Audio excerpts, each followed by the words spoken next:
ہم اس وقت فائنانسنگ کے مسائل کا شکار ہیں. ہمیں زیادہ سے زیادہ ریمیٹنسز ڈالرز چاہیے. آئی تھنک کہ صورتحال جب ہم دیکھتے ہیں پچھلے ایک سال سے جو ریمیٹنسز بڑھتی جا رہی ہیں اور اس سال ہمارا جو نمبر ہے وہ 34 ارب سے زیادہ ہونے کی توقع ہے, تو مجھے لگتا ہے ایک تو اس کے 3-4 بڑے فائدے ہیں. ایک تو ہمارے جو فارن ایکسچینج ریزروز پہ جو بہت زیادہ پریشر ہے وہ نہیں رہے گا, اور چونکہ آہستہ آہستہ ہم گروتھ کی طرف جا رہے ہیں, ہماری گروتھ بھی پک ہو رہی ہے, اور اس کے ساتھ ساتھ اگر ریمیٹنسز بھی پک ہوتی ہیں تو وہ جو روپے پہ پریشر آتا ہے وہ شاید اس طرح سے نہیں آئے گا. جو دوسرا میرا خیال ہے گورنمنٹ کے لیے بھی جو بڑی حوصلہ کن وہ ہے جو اس کے اندر, کیونکہ گورنمنٹ بھی شاید دیکھ رہی تھی, جیسے آپ نے اپنے انٹرو میں کہا کہ کیا رسپانس آتا لوگوں کا, تو مجھے لگتا ہے کہ جو گورنمنٹ کے لیے بھی اٹ سیلف یہ ایک اعتماد کا اظہار ہوگا کہ وہ اپنی اکنامک پلاننگ کو بہتر کر سکتی ہے, کیونکہ جو لوگ ہیں وہ ریمیٹنسز جو ہیں وہ بھجوا رہے ہیں. تو یہ دونوں تینوں سے, چاہے اس کو آپ پولیٹیکل لینس سے دیکھ لیں چاہے اکنامک لینس سے دیکھ لیں, تو میرے خیال یہ بڑا حوصلہ کن ہے. اور اسٹیٹ بینک کے لیے اٹ سیلف بھی کہ جو فارن ریزروز بلڈنگ ہے وہ شاید زیادہ بہتر انداز میں ہو پائے گی. اسی میں آپ سے پوچھوں گا کہ ابھی پرائم منسٹر کا بھی اس پہ رد عمل آیا اور انہوں نے مبارکباد دی ہے قوم کو, کہ انہوں نے یہ کہا ہے کہ جو ملکی معیشت کو ڈیفالٹ کرنے یا ملکی معیشت کو نقصان پہنچانے کے جو نعرے لگائے جا رہے تھے وہ دھرے کے دھرے رہ گئے, اور ورکرز نے جو ریمیٹنسز بھیجی ہیں وہ بھیج کے اور ان کو ناکام بنا دیا. ایک تو یہ دیکھیے گا کہ اس کو پولیٹیکل تناظر میں آپ کیسے لیتے ہیں, اور اس کا جو دوسرے اکانومی کے جو فیکٹرز ہیں, جو کمپوننٹ ہیں, اس پہ کیا اس کے اثرات پڑیں گے, ایکسپورٹ پہ کیا اثرات پڑیں گے, کاسٹ آف ڈوئنگ بزنس پہ کیا اثرات پڑیں گے, ہماری جو اشیاء پیدا کرتے ہیں وہ کمپیٹیبل کیسے ہوں گی. دیکھیں 2-3 چیزیں ہیں اس میں. سب سے پہلے تو آپ دیکھیں, جیسے ہم نے ذکر کیا کہ پاکستان میں جو سب سے بڑا ایک پریشر رہتا ہے کاسٹ آف پروڈکشن کے حوالے سے, وہ روپے کی ڈپریسیشن ہوتی ہے, روپے پہ پریشر ہوتا ہے. تو جب آپ کے فارن ریزروز بلٹ اپ ہو رہے ہوتے ہیں تو آپ کے اوپر جو روپیہ ہے وہ اسٹیبل رہتا ہے, اس میں ڈپریسیشن جو ہے وہ نہیں ہوتی, نمبر 1. نمبر 2 یہ ہے کہ آپ کا جو کہہ لیں کہ جو انفلیشن ہے, کیونکہ جب آپ کا روپیہ ڈپریشیٹ ہوتا ہے انفلیشن بڑھتا ہے, تو آپ نے دیکھا پچھلے ایک سال سے جب سے روپیہ اسٹیبل ہے تو ہمارا جو انفلیشن ہے وہ بھی اب نیچے کی طرف آ رہا ہے بہت کم. اب تو ہم موسٹ پرابلی جنوری میں جو ہے وہ 3% کے قریب نمبر جو ہے وہ ایکسپیکٹ کر رہے ہیں. یہاں تھوڑا سا میں آپ کو انٹرپٹ کروں گا. ابھی میں نے رپورٹ کیا ہے انفلیشن کا جو آیا ہے وہ بہت ہی, میں خود حیران ہو گیا ہوں کہ دوسرے ہفتے سے مسلسل نیچے آئی ہے مہنگائی, اور ابھی 1.9 کا فگر آیا جو وفاقی ادارہ شماریات نے جو فگر جاری کیے ہیں کہ اینول بیسس پہ جو حالیہ جو ہفتہ ختم ہوا ہے اس میں مہنگائی 1.95 پہ آ گئی. یہاں میرا یہ کویسچن بنتا ہے کہ کیا وجہ ہے کہ ٹرکل ڈاؤن ایفیکٹ کیوں نہیں آتا. ہمیں مہنگائی اعداد و شمار میں تو کمی آ رہی ہے, لیکن عام عوام کے پاس جائیں تو اسی طرح پیس رہی ہے چیزیں اسی طرح ہیں. وہ کیا ہے, وہ ریاست کے ریٹ کا مسئلہ ہے یا کوئی اور وجہ ہے, وہاں وہ کیا خرابی ہے؟ نہیں, میرے خیال یہ بڑا سمجھنا ضروری ہے ایک عام آدمی کے لیے کہ اس وقت جو کم ہو رہا ہے وہ مہنگائی کے بڑھنے کی رفتار کم ہو رہی ہے, مہنگائی کم نہیں ہو رہی. آپ اس کو اس طرح سے دیکھ سکتے ہیں کہ پچھلے سال ایک سال میں اگر 100 روپے کی چیز تھی تو وہ 140 پہ چلی گئی,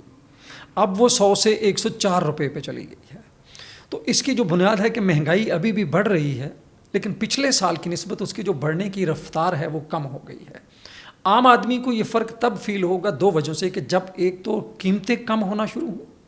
لیکن اس سے بڑھ کے یہ ہے کہ جب عام آدمی کو روزگار کے مواقع پیدا ہوں گے, جب اس کی انکم بڑھے گی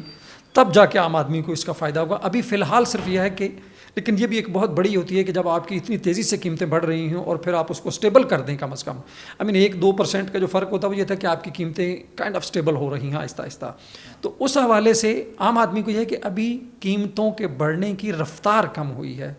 قیمتیں ابھی جو ہے وہ کم نہیں ہوئی. تو اس میں شاید ریٹ آف اسٹیٹمنٹ کا اس طرح اسٹیٹ کا اتنا مسئلہ نہیں ہے. یہ بنیادی طور پہ یہی ہے کہ آپ کا جو انفلیشن ہوتا ہے وہ ایکچولی یہ بتاتا ہے کہ آپ کی قیمتیں کتنی رفتار سے بڑھ رہی ہیں. تو اب وہ کم رفتار سے بڑھ رہی ہیں, اور اس میں بھی آپ دیکھیں کہ جو سب سے بڑا فیکٹر ہے وہ آپ کا ایک تو ایکسچینج ریٹ کا اسٹیبل ہونا ہے, پھر ایک جس کو ہم کہتے ہیں ہائی بیس, کہ پچھلے سال قیمتیں اتنی زیادہ بڑھ گئی تھیں کہ اب ان کے لیے مزید اوپر جانا بڑا مشکل ہو گیا تھا. تو جس کی وجہ سے یہ جو انفلیشن کے نمبر ہیں یہ ہمیں سلو مل رہے ہیں, رفتار میں یا پرسنٹیج میں کم مل رہے ہیں, بٹ قیمتیں ابھی بھی بڑھ رہی ہیں. تو عام آدمی کے لیے ابھی بھی تھوڑے جو مسائل ہیں قیمتوں کے, وہ گورنمنٹ کے لیے میں جیسے کہہ رہا ہوں, میں نے کسی اور جگہ کہا ہے کہ 2024 کا سال تھا یہ اسٹیبلائزیشن کا سال تھا, یہ گورنمنٹ کا سال تھا. 2025 کا جو سال ہے یہ اکنامک ایکٹیویٹی کا سال ہونا چاہیے, اور یہ عام آدمی کا سال ہونا چاہیے, اور یہ روزگار کا جو ہے وہ سال ہونا چاہیے. اس کے لیے کیا ہو سکے گا, آپ نے چاہیے کا لفظ یوز کیا؟ میرا خیال ہے چیلنج تو ہوگا, لیکن کسی حد تک اگر ہم دیکھیں کہ 2022 کو اگر 23 سے کریں اور 23 کو 24 سے کریں کمپیئر, تو چیزیں بہت بہتر ہیں. میں بار بار کہہ رہا ہوں کہ اس وقت گورنمنٹ کو صرف رائٹ سیٹ آف پالیسیز لانے کی ضرورت ہے. ماحول جو ہے جس کو ہم کہتے ہیں وہ ہمارے پاس ہے. آپ نے دیکھا ہوگا کہ ہمیشہ جب بھی ہمارے پاس IMF کا پروگرام آتا تھا تو ہماری قیمتیں بڑھ رہی ہوتے تھے، انفلیشن، جو انٹرسٹ ریٹ ہے وہ بڑھ رہا ہوتا تھا، جو ایکسچینج ریٹ ہے وہ گر رہا ہوتا تھا. لیکن یہ IMF کا پروگرام بالکل شروع میں ہے، ہم پہلے کوارٹر میں ہیں، تو آپ دیکھ رہے ہیں کہ تمام جو معاشی اشاریے ہیں وہ درست سمت میں ہیں. انٹرسٹ ریٹ آپ کا 22 سے 13% کے قریب آ گیا ہے، مزید کم ہونے کی توقع ہے. انفلیشن بہت کم ہو گیا ہے، روپیہ پچھلے 1 سال سے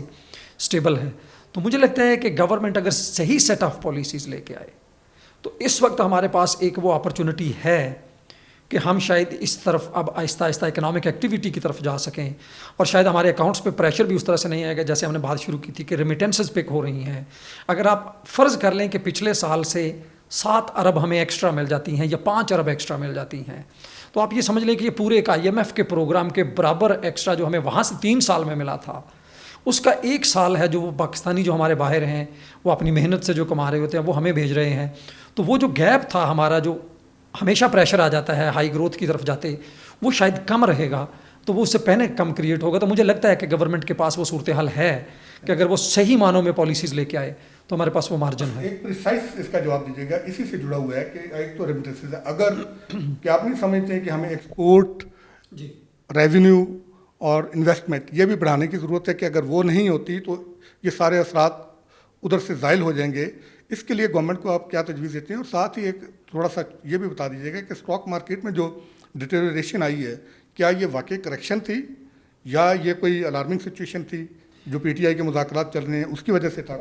نہیں، میرے خیال ہے یہ کریکشن ہے، کیونکہ جب آپ ایک بہت پیک پہ چلے جاتے ہیں، جب آپ ایک پیکس پرچیز کر لیتے ہیں تو پھر آپ کو پتہ ہوتا ہے کہ یار اب ہمیں ایک پیک ٹچ کر رہے ہیں، تو کہیں جس کو ہم کہتے ہیں نا اینیمل اسپرٹ،